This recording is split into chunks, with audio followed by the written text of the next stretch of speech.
Aloha and welcome everyone to the Moonshot Magic Solstice special. And I know that some of you are coming in from a lot of different time zones and will be watching the replay. I know some of you are celebrating solstice in the southern hemisphere. So it's a whole different energy in terms of moving towards the longest day of the year versus the shortest day of the year, which those of us here in the northern hemisphere are celebrating today and tomorrow. Wherever you are on this big, beautiful planet, I am here to welcome you and say, aloha. Aloha is that deep compassion, that deep reverence and respect, that deep open-hearted greeting and acceptance and mercy and love. So with that, I invite us to take a few breaths to really transition from where we've been. It's an awfully busy time of year here. We're being asked to be a number of places at one time. At least I am in my schedule, and I'm guessing a number of you are also. So if you happen to carve out the time to pause throughout your day to honor the transitions from one thing to the next, I think it can help alleviate a lot of that burdensome pressure of what's next, what's next. So inhaling deeply in through the nose and exhaling completely. Inhaling deeply all that has already transpired today. Pausing at the peak of inhalation and exhaling completely. Inhaling all that remains in your day. Pausing,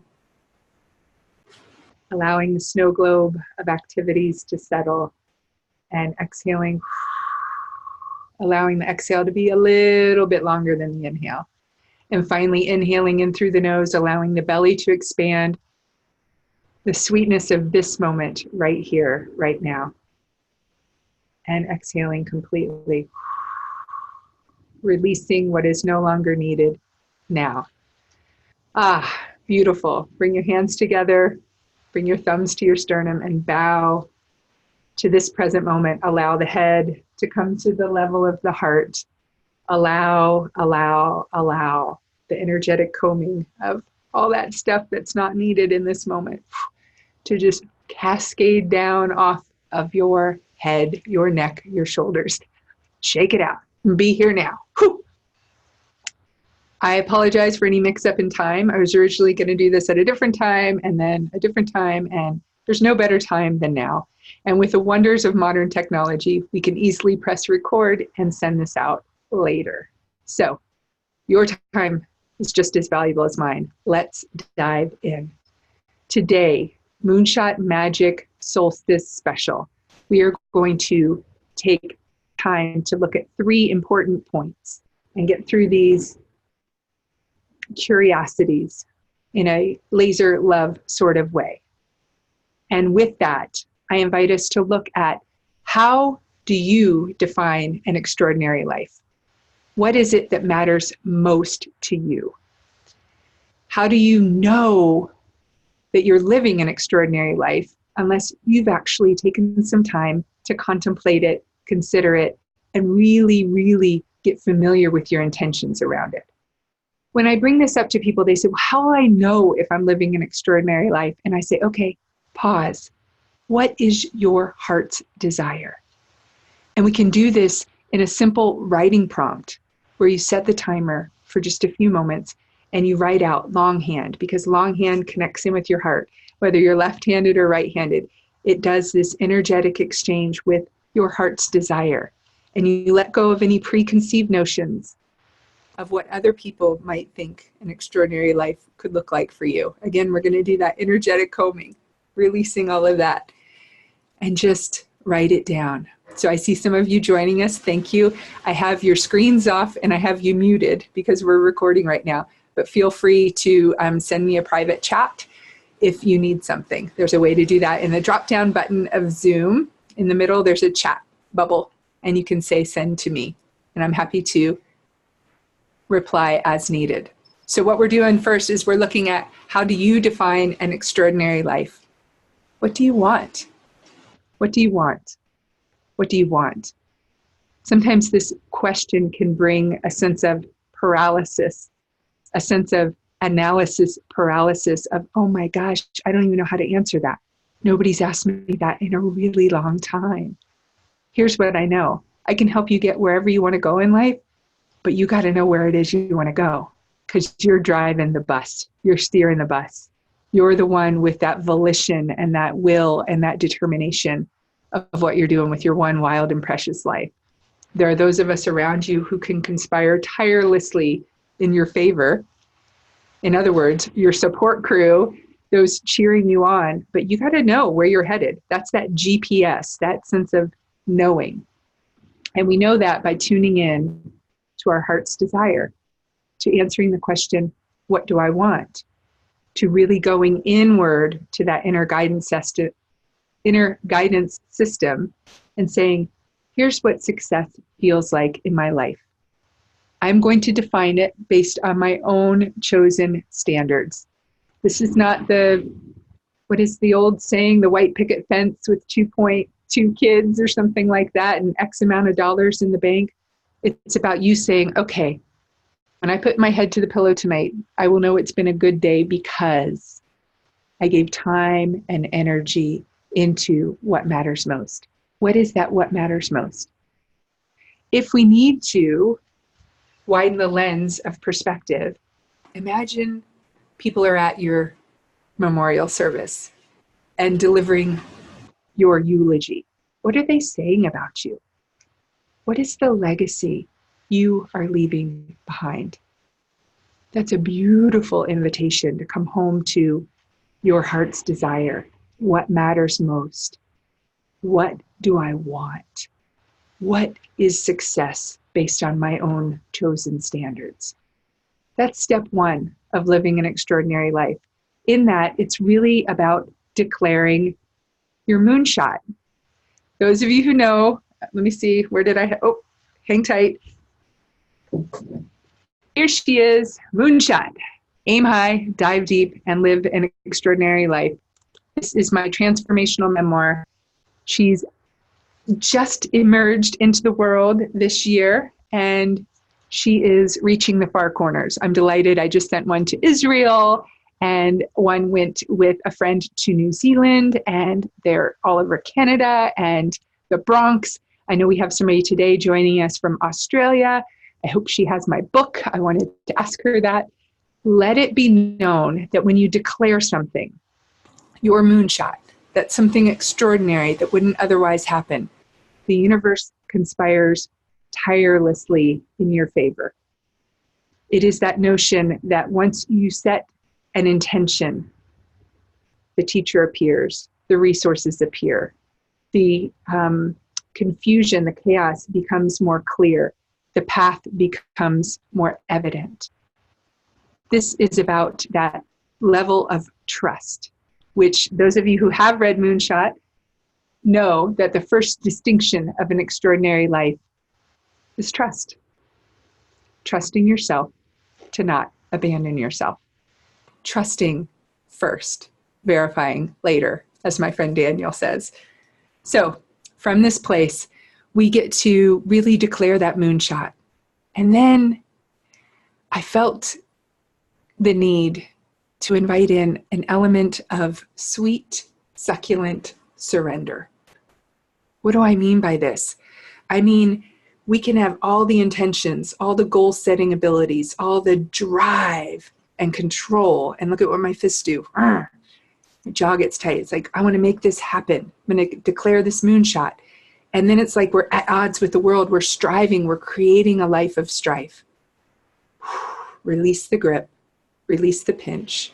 And allow the sweetness, the succulence of surrender. What I mean by this is to imagine, if you will, for a moment, a bit of magic. That magic, that something greater than you is at work here. It was just referring to the universe conspiring tirelessly in your favor. There is some energetic quality, some higher power, a vibration greater than you. Call it the creative force of the universe, which finds its own expression in your unique body and spirit and mind. Call it your angels and ancestors. Call it God. Call it Goddess. Call it what you will. There is a power greater than yourself holding you here now. And if you doubt that, I ask you to consider, what is gravity then? What is this power that is steadfast, that is sure, that is not requiring you to do anything to access it? That's getting kind of deep. That's getting kind of spiritual. Just looking to see what I knocked over. It was my little gal. Here she is. She's coming on board. This was in my car for a really, really long time with the little Cocopelli when I was in the Southwest. She's one of my spirit guides. She's one of my guards and angels. In a little visible reminder that the invisible and unseen forces are all around me. We don't have to do this gig called life alone. So that is the first step. Defining for yourself an extraordinary life. Declaring the moonshot and allowing some magic. Having the effort and allowing some ease. Having the intention and allowing the surrender. It's the big both and that you hear me talk about quite a bit. For those of you who don't know me, I'd love to introduce myself. Amy Elizabeth Gordon, relational health coach. I often erroneously make this assumption that since you're here, you know who I am and you've been following my videos. Not everybody has. So please enjoy this offering, take what you can use and leave the rest. The second point I wanted to cover today is in declaring that extraordinary life, we get to pause and put your relationships under the microscope to see which ones get to grow and heal in order to get you to that extraordinary life. For some of you who filled out the mastermind application, I'm referencing the Moonshot Magic Mastermind, which will be launching in January. Those of you who aren't familiar with it, I'm going to go ahead and put the information in the chat box. Let's see if I can get there. Okay, I just put some links in there. The first is the incentive bonus today to pay the $500 deposit in order to get the incentive. So there's a link for that.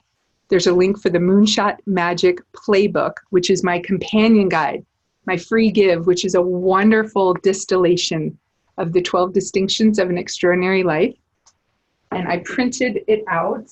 You can see what it looks like. It's gorgeous with all sorts of beautiful photos from around here, including some artwork that I've done. And this is the invitation for you to become the author of your life. So I have a link for that. It's a free download. You click on that playbook link. It will ask you to sign up to be on my email newsletter list. If that doesn't work for you, let me know and I'll get you a link to the playbook. And finally, here's what I was referencing. Moonshot Magic Mastermind. I'm asking people to fill out an application. And as you do that, I ask you to pause and consider, what relationship really gets to shift in my life so that, according to my own chosen standards, I'm living an extraordinary life, so that I can be a powerful point of presence and light, so that we can rise together, because I believe together we rise. In this application, I'm seeing a number of people say they want to improve their relationship with themselves, with their partner, or with spirit, self, other, spirit. This is the SOS of our times. This is the big wake-up call, folks, of what do we get to do? What do we get to shift in order to really have the energy available to have that attitude of gratitude, be of maximum service to others, and live an extraordinary life of fun, pleasure, ease, flow, grace. These are things that are on the next level of up-leveling my life in terms of being willing to receive the incredible goodness that's around me. I often say to people, I have more blessings in my life than I can say grace over. Absolutely true. I've known that in my heart of hearts for a very, very long time. but to actually step into my divine feminine and integrate my divine masculine, which is within me, is the ability to declare the moonshot and surrender to the magic. It's the ability to set forth the action and to adopt a receptive stance as well. I hope this is making sense. I know a few of you are on, and feel free to type to me in the chat box if you have any questions throughout this. And please let me know if that big kamakani, big wind is making a lot of noise. I hope you can hear me. I'm trusting.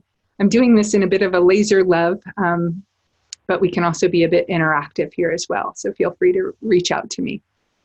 So declare the moonshot, invite the magic, and then really ask yourself, which relationship, if I were to wake up tomorrow and the magic wand, the proverbial magic wand has been waved, that's a past tense passive voice. Anyway, somebody waved the magic wand, you waved the magic wand, and your life is extraordinary. What's different? Are you keeping your commitment to yourself and getting out to the track pre-sunrise? Are you spending time in nature on a daily basis because you love the way you feel when you connect with the trees and the breeze?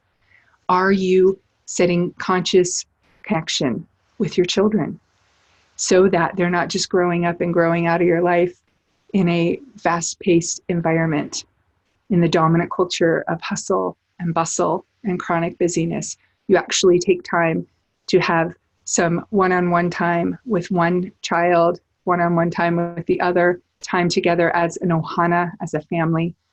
What is it that would feel different? Are you creatively expressing your heart's desire? Meaning, have you picked up that palette knife I used to use to paint, and paintbrush and canvas, and just going for it? I had the great good fortune of doing this recently with my sister-in-law when she was here. And we watched a class and we actually used a template. And I was like, oh, I've never let myself do this. I usually just do rather abstract paintings or a more intentional creativity method. But this was, oh, here's a stencil and now paint it in with your own expression. And I thought, oh, they'd all look the same. But you know what? Everything is covered in your unique DNA, your thumbprint on life. It shows up in the way you dress. It shows up in the way you speak. It shows up in your posture and the way you carry yourself. It shows up in your handwriting. It shows up in the quality of your text communication with your beloveds. It shows up in the food that you lovingly prepare or hastily consume. How we relate to ourselves shows up in every expression in our lives. Because here's a truth. How you do one thing is how you do everything. So we could do this moonshot of having a better relationship with ourselves, and I think it would have a ripple effect in our relationship with other, in our connection with spirit, in our connection with the divine. And there's something super powerful about getting laser specific on, I want my relationship with my husband to be more intimate, into me see, to invite in more pleasure, ease and grace and flow, and have a greater sense of juiciness. I have a fantastic relationship with my husband. I deeply love and appreciate and accept it for what it is right now. And simultaneously, I'm ready to up level, take it to the next level, to upgrade my life because I know it could be better. What are some specifics? Weekly dates, juicy time together without other family around, having that sense of movement in my body outdoors with him. These are things that, this time of year, I love to guide my clients through the annual review. It's a beautiful practice. If you're on my email list, you'll be getting another one at the end of the year. I send it out at year's end. If you want some assistance going through this process, I'm available to guide you. We get to take inventory of our relationships. Kamakani agrees.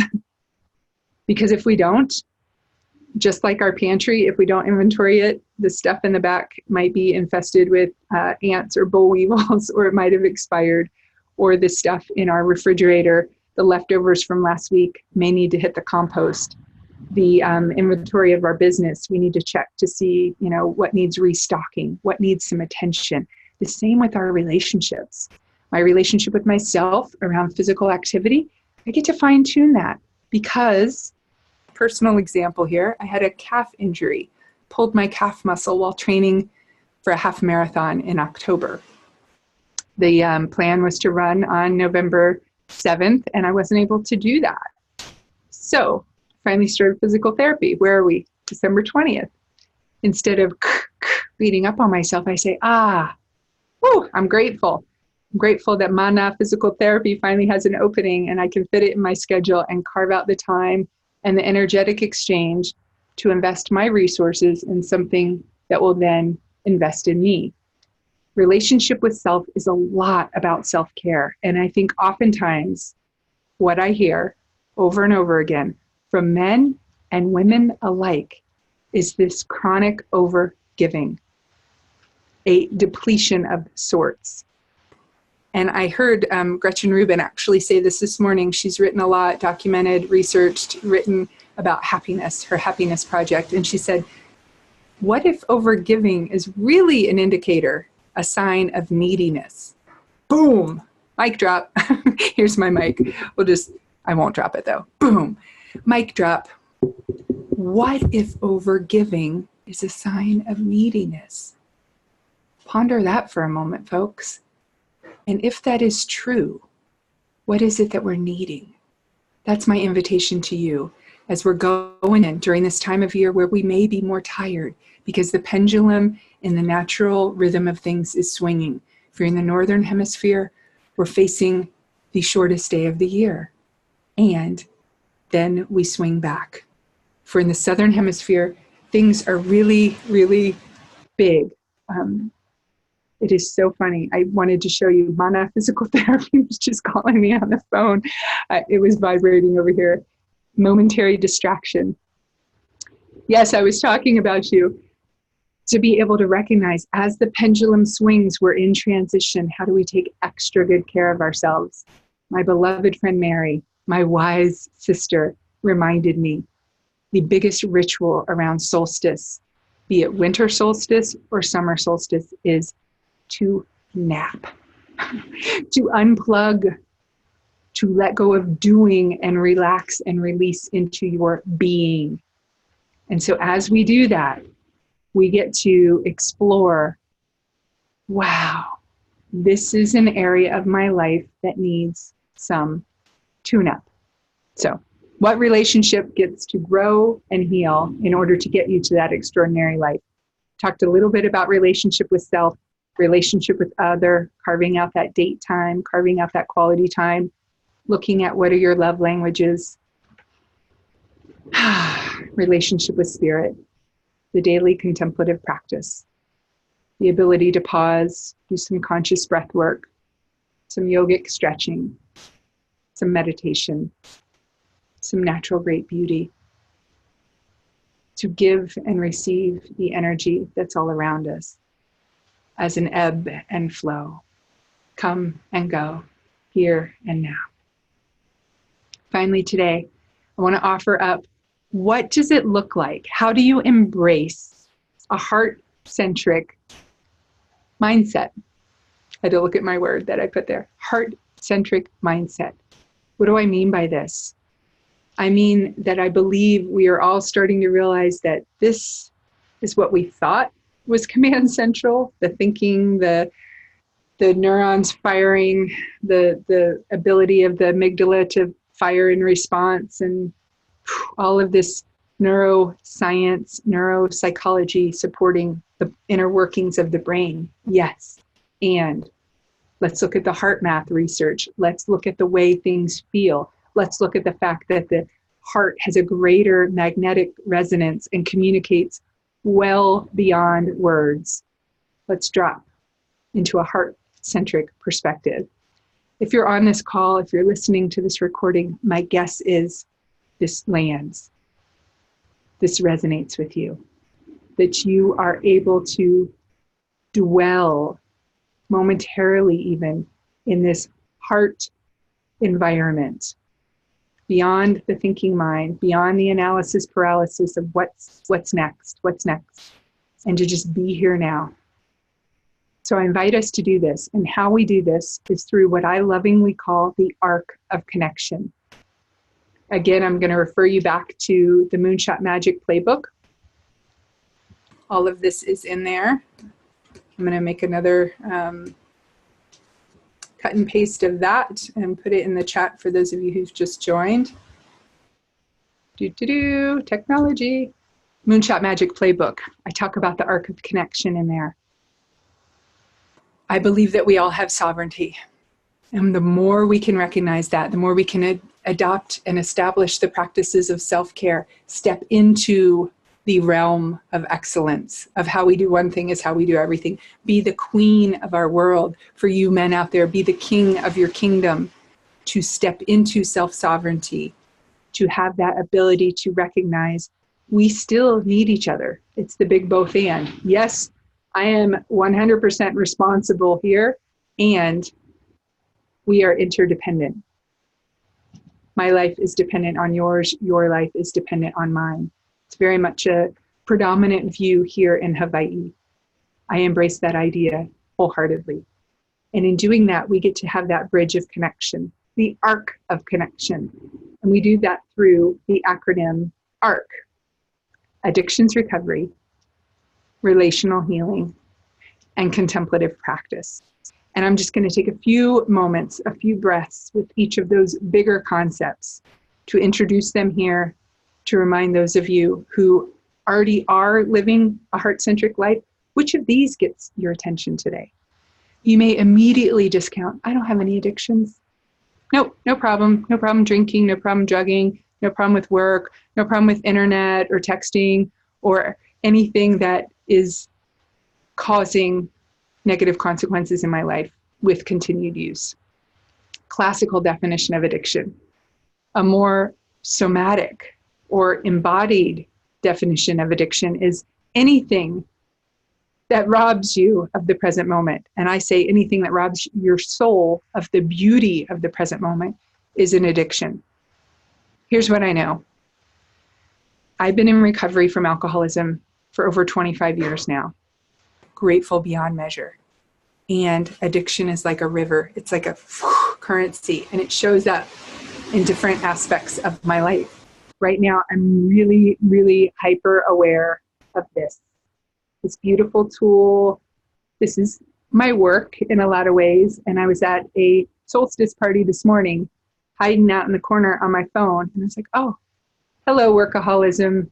There you are again. How can I bring myself back to the moment? It certainly helped to have friends say, Amy Elizabeth, come on back. We rise together. So as I look at what is about the work push right now, where can I do a digital detox? Where can I do a thought retreat? Where can I unplug? I'm gearing up for a 2-week opportunity to do that after today. And I wish I could tell you, I'm so looking forward to it. Yay. I'm a wee bit terrified. I have become wedded to producing, to engaging, both with my email list, with social media, with reaching out to my colleagues and what are they up to, and having this global footprint, if you will. Remember that DNA that's everywhere? I am grateful beyond measure. And I get to look at where's the tipping point? Where's the pendulum swinging with this? I'm kind of hitting the solstice of my work, if you will. And as Kate Northrup says in her beautiful book, Do Less, I have it in the other room, we're hitting the fertile void. And this is an important period of time that dominant culture does not necessarily support. Machines produce 24/7. Human beings do not. We are human beings, not human doings. And so I'm bringing this up as an addiction of sorts that I'm looking at. The energy leak that I say I'm going to quit by the time the kids get done with school at 3. I'm still up here in my office, 5 o'clock, 6 o'clock, after dinner, coming back up. Oh, okay. Pause. Instead of beating up on myself for that, because I feel that self-aggression fuels a lot of the addictive behaviors. The self-aggression of there's more I got to do more. I get to press pause, sit down, have a cup of tea. What am I so afraid of? To really do this 2-hour digital, listen to me, 2-week digital detox. Think it through. Take it to the heart. Take it to gravity. Release. What becomes available to me when I surrender to success? When I tiptoe and dance with the idea of enough? When I allow my drive to soar, to go high, to have a global international reach, to take a moment to rest. It's almost like the landing pad between terminals of the next frontier. Like pause, refuel, reset. We do that with technology. When things aren't working, what do? We power down. We press the reset button. We restart. We are electrical systems as well. So I'm making a big invitation, a big shout out for tuning inward this time of year.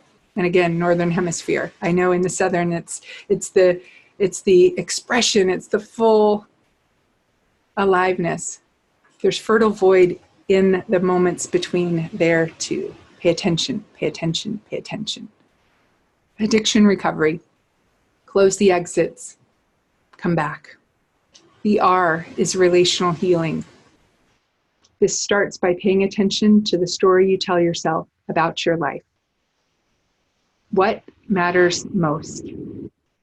What expression are you giving to validate that in terms of, yes, this is where I'm putting my time, or where is that needing some attention?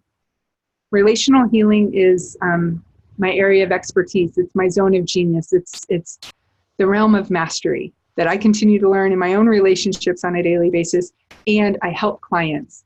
And clients say they experience a sense of groundedness and upliftedness with me, a sense of divine energy coming through, a sense of, ooh, the earth is talking to me, a sense of spaciousness and grace to enter into their own heart and mind in order to reconnect with their inner guidance system so that they can ultimately live an extraordinary life based on their own chosen standards. This is a gift. It requires the ability to actively listen, the ability to assertively communicate and share, both verbally and non-verbally, and the ability to soften the edges. This is a recurrent theme, tenderizing your heart on a daily basis. I'm working with clients on this both in person and virtually, and it's beautiful and brilliant that it all works. I'm becoming more and more fond of the capacity of modern technology and the virtual world, particularly Zoom. Shout out to Zoom. Mahalo nui loa. Great big thanks. We mirror each other into existence. When I change my tone of voice, it invites you to drop down. It's like the tuning of an instrument. There's one in the corner here and one in the corner here. And as we become in unison, as we align together, as we tune up together, it becomes this beautiful symphony, this beautiful recognition of the individual instruments needed. We are not me. I used to think we all needed the same mindset, but we don't. But I believe there's a common denominator in the Mahalo mindset. Shout out to my friend Eric, who's launching his company around that. Mahalo is thank you. Mahalo is gratitude. With that attitude of gratitude, I believe we can lift each other up, and the consciousness of our globe is rising. There's an energetic shift. And what I know is that one person residing in that heart-centric perspective, in that calm abiding, having relaxed pulsation, energy when they need it, the ability to calm down when they don't have it. In this place, there's this opportunity for unconditional love, for deep aloha. I started out by telling you about that level of compassion. the kapu aloha. Kapu is the sacredness of aloha, bringing your best self forth in everything you do. And one person standing in that is 300,000 times more powerful than an ego contracted in fear. So please remember that when you have this moment of expansiveness, of generosity, of divine grace, of a sense of,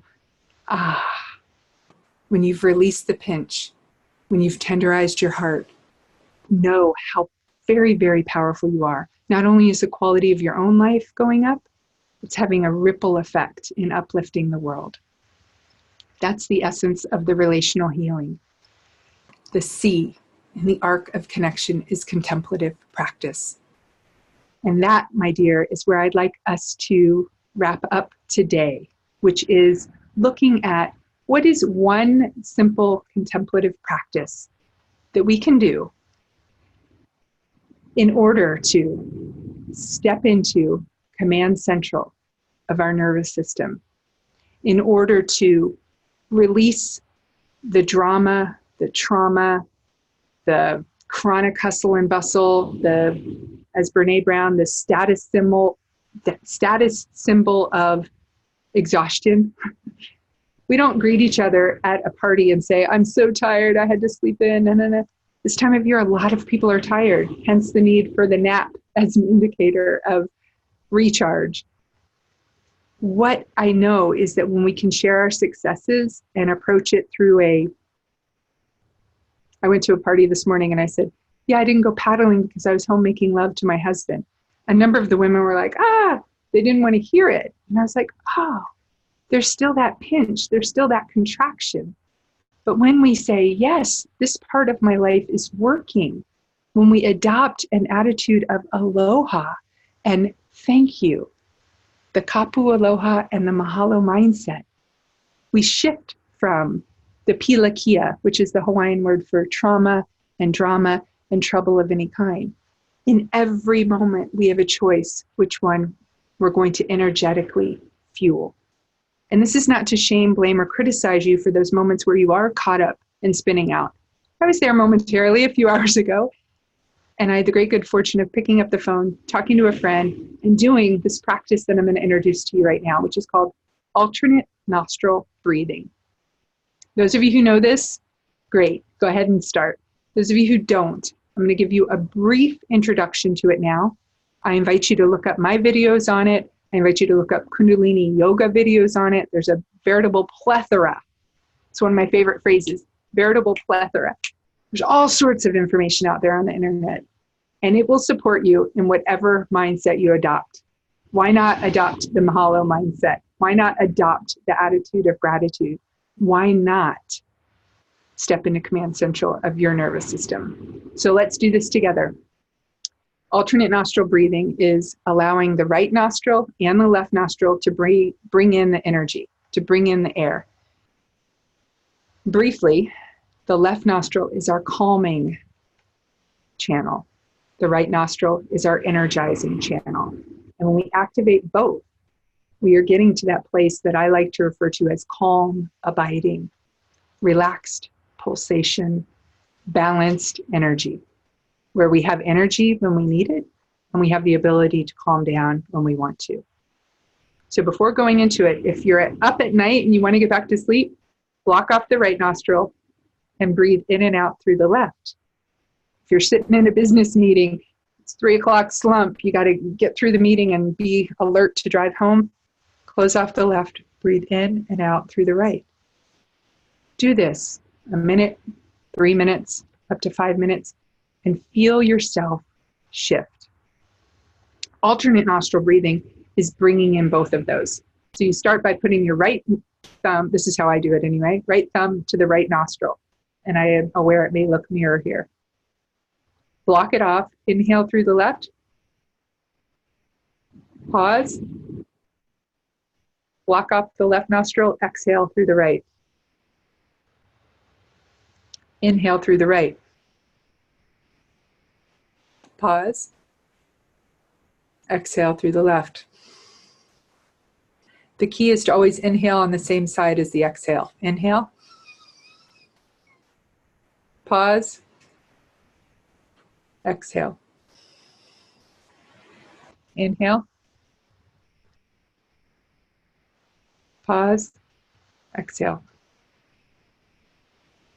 going to be quiet for a few moments.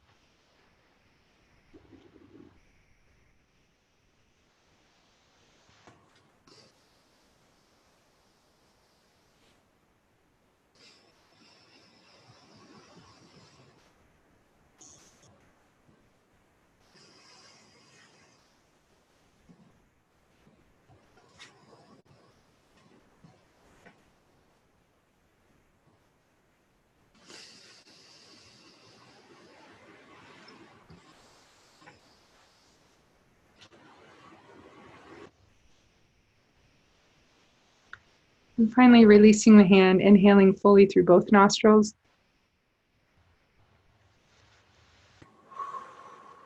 And releasing. I love to do that big release through the mouth. I feel a shift in, I don't even know, was that 30 seconds? I think it was probably less than a minute. When I remember to do this on a daily basis, and I can link it to daily behaviors that are already in place, I'm more likely to set myself up for success. Clear example, setting the hot water kettle. We have one of those electric ones. So getting water from the filter, pouring it in a couple times, hitting go. I like my sound effects. Crack myself up sometimes. In that moment of waiting for the water to boil, I could be chronic doing, yeah? Or I could see it as a natural opportunity to pay attention to the transition between stillness and activity of the water boiling, and do the alternate nostril breathing to be able to set that inner thermostat, if you will. It's an automatic heating and cooling system. And believe it or not, your body is doing this all the time anyway. So you can tell which nostril is a little more open, and that's kind of where your energy is. Is it more calm and cool, or is it more active and energized? Get curious about your life. So that's the ARC, the arc of connection, which is how I suggest that we can live a more heart-centric life. We do this in review by stepping into command central of our nervous system through the alternate nostril breathing, going backwards through our time together. We do this through relational healing, the ability to be the king, be the queen, and have a sense of responsibility to life through our assertive communication, through our active listening, through our soft gaze. I didn't even mention that, but there's so many different ways that we communicate, and we get to drop from here into the heart and allow the wisdom of our heart-centric knowing to guide us. We know how to embrace what comes, let go of what goes, and maybe we don't need to chase after so much that we thought we did. We get to seal the exits. We get to do the addiction recovery piece of, oh, gosh, I've been doing a lot of computer work lately. I've been breaking that word to myself. How do I hit the reset button? How do I literally unplug, go into digital detox mode, and reset my nervous system? How do I get to really look at what relationships need my attention and go there? One way we can do this is through accountability. I have a number of accountability buddies, business colleagues, partners, friends, people in my life who are holding my vision just as much as I am. So when I have those moments of going into the dark neighborhoods of, I don't know, they're like, come on, you got this. We don't have a problem here. Let's move forward. And it's like, yay, thank you. On my own, I can get locked into stinking thinking. I'm guessing you can too. So my question to you is, do you have accountability in your life? Do you have clear moonshots, clear goals, clear dreams, clear items on your bucket list that are showing up as active, energetic exchanges in your day-to-day life? And if so, who are your accountability buddies helping you to get there?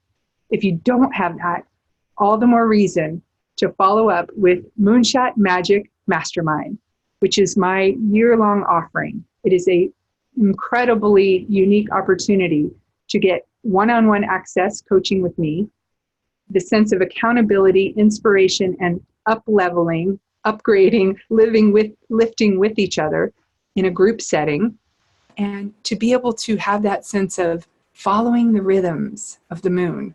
We're really going to pay attention to that. And I haven't touched on that too much in this special today, but it's very, very curious to me. We are not meant to be on 24/7. So how do we start reverse engineering our life, stepping into being the author of our lives and creating successful strategies and schedules and plans for ourselves so that we have the energy available to us to live an extraordinary life? And I'm going to go ahead and say, this is an invitation to all the social pioneers out there. I know you. You want to save the world. You want the oceans to look different. You want the animals to be protected. You want the produce to be clean. You want there to be healthy relationships. That's where it all starts. Let's develop that relationship with yourself, with other, with spirit, and see how from that place of getting really resourced, getting resilient, getting compassionate, we can be of maximum service so that we basically get over ourselves and go on. I heard Peter Crone say today, beautiful mind architect, he says, the sign of true happiness is letting go of the pursuit of happiness. Wow. Yeah. The efforting gets to stop. There's an effortless ease and flow. And the happiness is there, the joy is there, and the ability to contribute to something greater than yourself. The legacy that we leave behind is where I believe we get the fertile ground for an extraordinary life. So, Moonshot Magic Mastermind, a monthly coaching opportunity where we have one-on-one group calls, accountability, hot seating opportunities, a masterclass each month, focusing on each of the 12 distinctions of an extraordinary life. Today is the day to sign up for a $500 deposit. I put that link in earlier. I'm going to do it again. And with that, it is a chance to reserve your spot. I also ask that you fill out the application on SurveyMonkey, and then that will come to me. And then from that place, we'll get you set up with the bonuses, the incentives. If you're curious what those are, I invite you to head on over. My website is a wee bit in construction with the updates, but I believe they'll be in there when you check it out. AmyElizabethGordon.com. Gordon is Gordon. In fact, if you go to Moonshot Magic Playbook, the link here, that'll take you to my sign up for my website. Moonshot Magic, there's drop-down menus, Moonshot Magic Mastermind. If you have any trouble finding it, please send an email, help@AmyElizabethGordon.com. I'm in a bit of a transition with my assistant on pause and my own upcoming 2-week. So if you don't hear from me in the next 24 hours, don't despair. Trust. Take it to your dream world. Start the work of what matters most to me, what relationship do I want to focus on, and come January 6th, I'll be back in here with the Laser Love coaching sessions, getting a sense of where do we go from here in terms of the enrollment process. Full payment, I believe, is not due till January 24th. I wrote it out. That is our start date. That is the new moon start date. Space is limited. I pour into you. I am here to fully advocate for your greater well-being, for your extraordinary life. And I recognize my own ability to do that for myself, for my family, and for a certain number of people. So I have one more opening in my one-on-one coaching practice. I have some VIP intensives if you're wanting to just do an annual review or set up your moonshot for the year and go it alone. That's always an option for you right now. Maybe you have some built-in accountability buddies in your life. I want to support you in that. My way is not the only way. And we get to declare, allow, and experience an extraordinary life through this mindset. Be, do, have. Be your amazing self. Do the next indicated thing and have an extraordinary life. So I hope I've answered questions about Moonshot Magic Mastermind. we start the new moon. That's the January 24th date there. What else? Moonshot Magic Playbook. I have that link there. Free, beautiful download. Check it out. We have a new worksheet in there that I wanted to show you. It is a beautiful core. These are the core concepts of compassion. This is the Moonshot Magic Tracker. So those of you who downloaded the playbook before, click on the link again because it's been updated. We have a new worksheet in here. It's printable. That's a word, yeah. And you get to recognize, okay, this is what I get to do on a daily basis. It's a daily tracker with a beautiful Aristotle quote, "We are what we repeatedly do." Mahalo to my friend Deva, goddess of design and beautiful liver of life. Liver of life. That sounds not as complimentary as I meant it. So where are we? We are POW with all the links. If you have any questions, I'm going to check the chat box. And I'm going to end with a beautiful Mary Oliver poem. I think we're doing great on time. My intention was, yep, less than an hour. Beautiful. Yay! Mary Oliver, one of my favorite American poets. This is what opened up for me today. It's called Nature. So I invite you to close your eyes, allow these words to wash over you, and just be, simply be for a few moments. Nature. All night, in and out the slippery shadows, the owl hunted. The beads of blood scarcely dry on the hooked beak before hunger again seized him. And he fell, snipping the life from some plush breather, and floated away into the crooked branches of the trees that all night went on lapping the sunken rain and growing, bristling life spreading through all their branches as one by one they tossed the white moon upward on its slow way to another morning in which nothing new would ever happen, which is the true gift of nature, which is the reason we love it. Forgive me. For hours I had tried to sleep and failed, restless and wild. I could settle on nothing and fell in envy of the things of darkness following their sleepy course. The root and branch, the bloodied beak, even the screams from the cold leaves were as red songs that rose and fell in their accustomed place. Nature. I leave you with that. Happy solstice, blessings, and be well. I look forward to hearing from you soon. Aloha.